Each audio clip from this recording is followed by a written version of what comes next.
Buenos días. Para finalizar la unidad 2 del ramo Teoría de la Personalidad, se nos ha solicitado analizar y reflexionar sobre algunas de las teorías tratadas.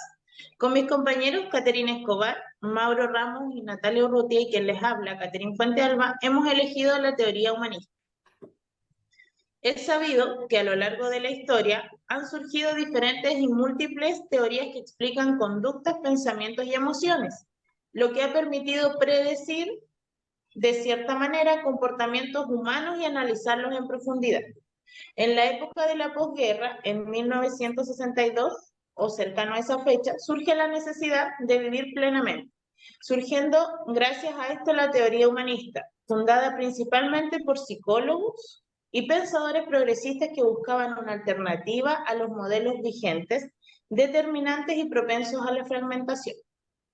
Dentro de los nombres que surgen, podemos mencionar a los más conocidos, como Carl Rogers y Abraham Maslow, conocido por la creación de la pirámide de las necesidades, además de apellidos como Goldstein, Fromm, May, entre otros.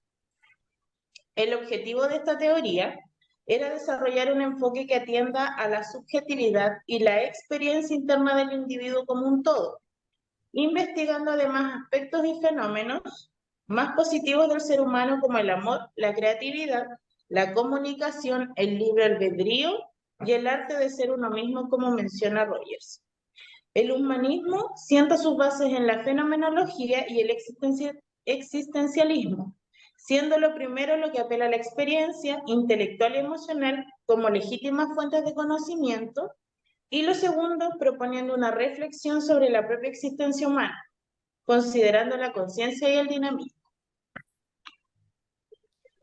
Una de las grandes características de esta teoría es que empieza a sentar bases sobre nuevos fundamentos.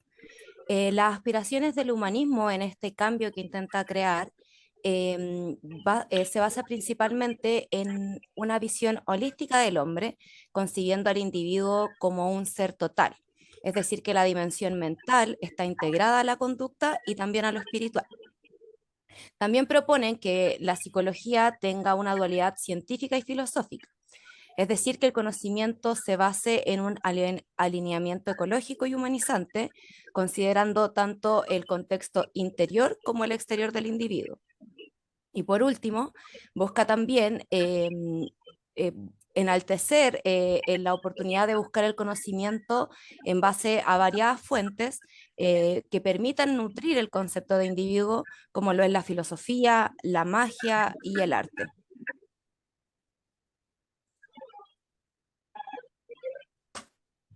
Bueno, ahora vamos a ver en profundidad lo que significa la teoría humanista desde el punto de vista primero de Abraham Maslow y de Carl Rogers, que básicamente tiene como propuesta el estudio del ser humano a través del potencial que tiene de forma subjetiva. Primero, Maslow es considerado el padre de la psicología humanista y fue el primero en teorizar acerca de la importancia de la experiencia vital propia, que es como el impulso básico que tienen todas las personas para satisfacer sus necesidades. De ahí que viene la famosa pirámide, en que primero se satisfacen ciertas necesidades básicas para luego alcanzar las que vienen después. Ahora, Carl Rogers es otro de los psicólogos humanistas más conocidos, que dentro de la postura que tiene es primero tener una empatía con el cliente, con la persona. Se acerca mucho en generar una confianza dentro del análisis para poder gestionar de forma más empática el poder llegar a encontrar el potencial que tiene el ser humano. Ahí que viene el término de la persona a través de la necesidad autónoma que vuelve la necesidad para la aprobación. Eso explica la sanación que responde a los factores externos como terapeuta, que es el método que tiene, a través de la capacidad autosanadora que tiene el ser humano. Como mencionamos anteriormente, el humanismo defiende y propone un humano propio de sí y que se forja a sí mismo en conciencia de sus acciones. Define además al individuo como un ser racional, autónomo en sus propósitos, con vivencias propias y profundo conocimiento de la realidad que le rodea. En este contexto, Jane Bugenthal, reconocido por ser el primer presidente de la Asociación Americana de Psicología Humanista, propuso 5 puntos que explican al individuo en sí, entre los que menciona que el hombre como hombre sobrepasa la suma de sus partes, desarrolla su existencia en un contexto humano, es consciente y tiene capacidad de elección, y por último, que es intencional en sus propósitos, sus experiencias, creatividad y reconocimiento de significación. Bueno, siguiendo con Roger, la formación de la personalidad, según él, reconoce 3 dimensiones de aquella. Uno sería el organismo, la unidad conformada por cuerpo, mente, en su interacción con el medio ambiente.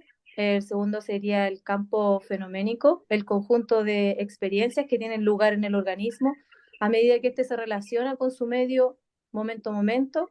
Y el tercero sería el concepto de sí mismo, una porción del campo fenoménico que se diferencia y que contiene todas las percepciones, valores e ideales referentes a uno mismo. Bueno, a partir de estas apreciaciones que descubre Roger sobre el desarrollo de la personalidad, es que se genera una suerte de camino progresivo hacia ella misma. Uno nace con un organismo integrado y congruente, es decir, que el organismo, el campo fenoménico y el concepto de sí mismo están en congruencia.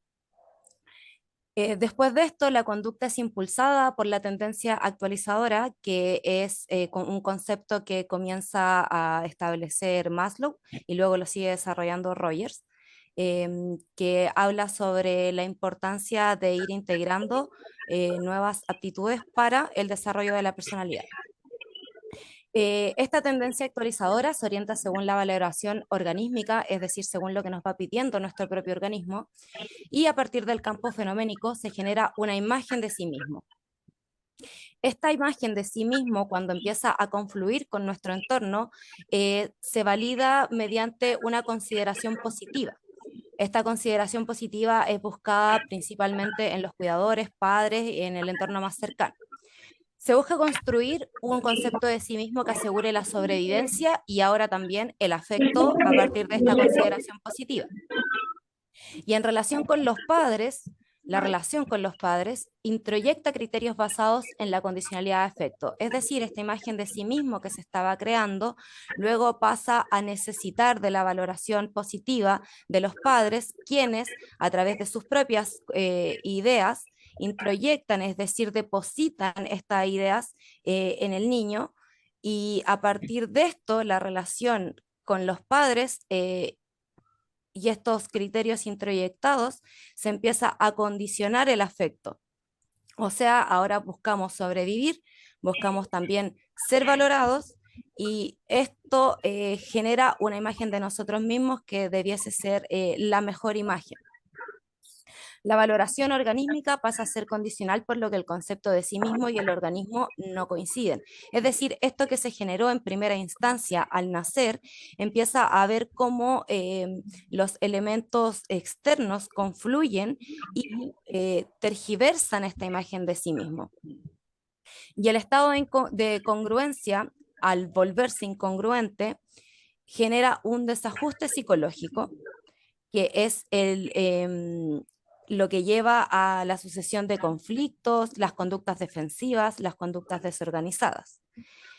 ¿Cuál es la importancia de todo esto? Es que estas conductas incongruentes con el sí mismo pueden ser trabajadas según lo que proponen los humanistas.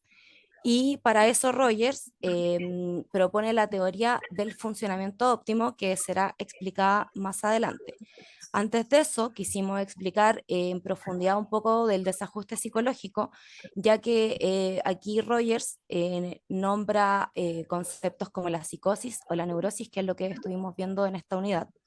Entonces, es preciso entender que la incongruencia entre el organismo y el concepto de sí mismo genera tensión, malestar, frustración. Esta incongruencia es entendida como una amenaza para el sí mismo, ya que necesita mantenerse siempre activo para ser querido, para ser valorado. Y por lo mismo, algunos aspectos del organismo comienzan a quedar fuera siendo negados o distorsionados, ¿ya? Para poder mantener esta imagen del sí mismo. Comienza un proceso defensivo de la integridad y coherencia del sí mismo a través de diferentes mecanismos de defensa. Esos mecanismos pueden ser la negación, pueden ser la introyección, la proyección, entre otros. La defensa permanente de este estado de sí mismo, porque si bien la incongruencia es algo natural por lo que explican los humanistas, existe una defensa permanente y esta es la que genera la neurosis, surgiendo el falso self, es decir, hay una distorsión de la imagen de sí mismo a partir de esta constante negación que se está haciendo. El problema está en que cuando las defensas ceden ante la tensión, ocurre una conciencia abrupta, una toma de conciencia abrupta de todo esto que se ha estado negando. Y ese estado es al que Rogers denomina psicosis. Rogers entonces propone la terapia como un espacio en donde el consultante puede encontrarse a sí mismo y transformarse en una persona altamente funcional para volver a la congruencia. La teoría de la personalidad altamente funcional, para Rogers, el funcionamiento óptimo permite la congruencia y el ser quien uno realmente es, momento a momento. Se trata de un proceso se trata de un proceso, no de un estado fijo. Las características de la persona que funciona plenamente, según Rogers, son apertura a la experiencia, que existe una búsqueda constante de la congruencia, buscando un ajuste casi perfecto a todos los objetivos y las metas vitales. La segunda sería la tendencia al vivir existencial, que se vive en el presente inmediato. La conducta se orienta de acuerdo a lo que necesita momento a momento. Y el último es la confianza en el organismo.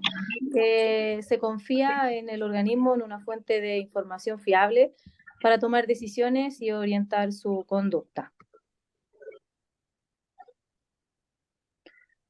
Los nuevos enfoques que surgen a través del tiempo son múltiples y son referentes claramente al humanismo, que es lo que estamos nosotros comentando. Uno sería el enfoque centrado en la persona, que es de Carls, la Gestalt, que es de Peirce, la programación neurolingüística, Grinder y Blander, el análisis transaccional de Verne, el enfoque experiencial de las emociones de Greenberg, psicoterapia experiencial de Gentling y la psicoterapia sistémica de Frank.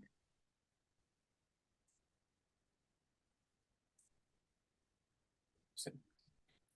Bueno, yo para ir cerrando, perdón, para ir cerrando, finalmente es muy importante mencionar lo que dice de la Gestalt, que es como la suma de las partes, que considera a la persona como un elemento holístico completo, que es una de las bases de la teoría humanista.